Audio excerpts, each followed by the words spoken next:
ಕುಮಾರಣ್ಣ ನೀವೊಂದು ಅಲಿಗೇಷನ್ ಮಾಡಿದ ತಕ್ಷಣ ಭಯ ಬೀಳಕ್ಕೆ ನಮ್ಮಪ್ಪ ಏನು ಪ್ರೈಮ್ ಮಿನಿಸ್ಟರ್ ಅಲ್ಲ ಕುಮಾರಣ್ಣ. ನಮ್ಮಪ್ಪ ಫಾರ್ಮರು, ನಾನು ರೈತನ ಮಗ. ನಿಮ್ಮ ಥರ ವೈಟ್ ಅಂಡ್ ವೈಟ್ ಹಾಕ್ಕೊಂಡು ರೈತ ಅಂತ ಬಿಲ್ಡಪ್ ಕೊಡೋ ರೈತನ ಮಗ ಅಲ್ಲ ನಾನು. ನೀವೀಗ ನನಗಿರೋ ಮಾಹಿತಿ ಪ್ರಕಾರ ನಿಮ್ಗೊಂದು 700-800 ಎಕರೆ ಜಮೀನಿದೆ ಅಲ್ಲ ಕುಮಾರಣ್ಣ?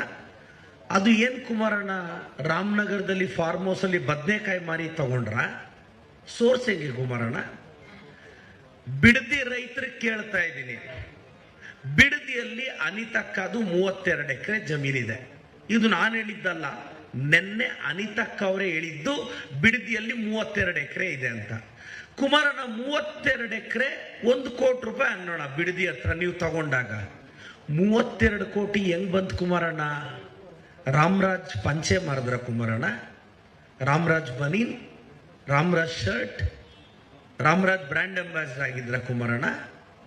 ಇಲ್ಲ ನಿಮ್ಮ ಫಾರ್ಮ್ ಹೌಸಲ್ಲಿ ಬದನೆಕಾಯಿ ಬೆಳೆಯುತ್ತಲ್ಲ ಅದಕ್ಕೇನಾದ್ರೂ ರೇಟ್ ಜಾಸ್ತಿ ಬಂದಿತ್ತ ಕುಮಾರಣ್ಣ? ಇಲ್ಲ ನಿಮ್ಮ ಹತ್ರ ಇರೋ ವಾಚ್ಗಳೆಲ್ಲ ಇತ್ತಲ್ಲ, CM ಆಗಿದ್ದಾಗ ಒಂದೊಂದು ಫೈಲ್ಗೆ ಸೈನ್ ಹಾಕಕ್ಕೂ ಒಂದೊಂದು ವಾಚ್ ತರಿಸ್ಕೊತಾ ಇದ್ರಲ್ಲ, 10 lakhs 15 lakhs, ಅದರಿಂದ ಬಂತ ಕುಮಾರಣ್ಣ? ಅದೇ ಬಳ್ಳಾರಿಯಿಂದ ಕಿಕ್ ಬ್ಯಾಕ್ ಬಂತಲ್ಲ ಕುಮಾರಣ್ಣ, ಆವಾಗ ಟಾಟಾ ಸುಮೋದಲ್ಲಿ, ಅದರಲ್ಲಿ ತಗೊಂಡ್ರ ಕುಮಾರಣ್ಣ? ಡಿನೋಟಿಫಿಕೇಶನ್ ಅಲ್ಲಿ ಹೊಡೆದ್ರಂತಲ್ವಾ, ಅದರಲ್ಲಿ ತಗೊಂಡ್ರ ಕುಮಾರಣ್ಣ? ಕುಮಾರಣ್ಣ ನೀವು ಹೇಳಿದಕ್ಕೆ ನಾನು ಉತ್ತರಿಸ್ತಾ ಇದ್ದೀನಿ.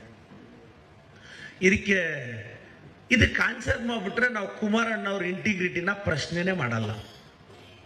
ಪ್ರಧಾನಿಗಳೇ ಬಿಡದಿ ಟೌನ್ಶಿಪ್ನ ಅಪ್ರಿಷಿಯೇಟ್ ಮಾಡಿದ್ರೆ ಇವರೆಲ್ಲ ರಾಜಕೀಯ ಬೇಳೆ ಬಯಸ್ಕೊಂತಾರೆ, ರಾಜಕೀಯ ಬೇಳೆ ಬಯಸ್ಕೊಳಕ್ ಬರ್ತಾರೆ.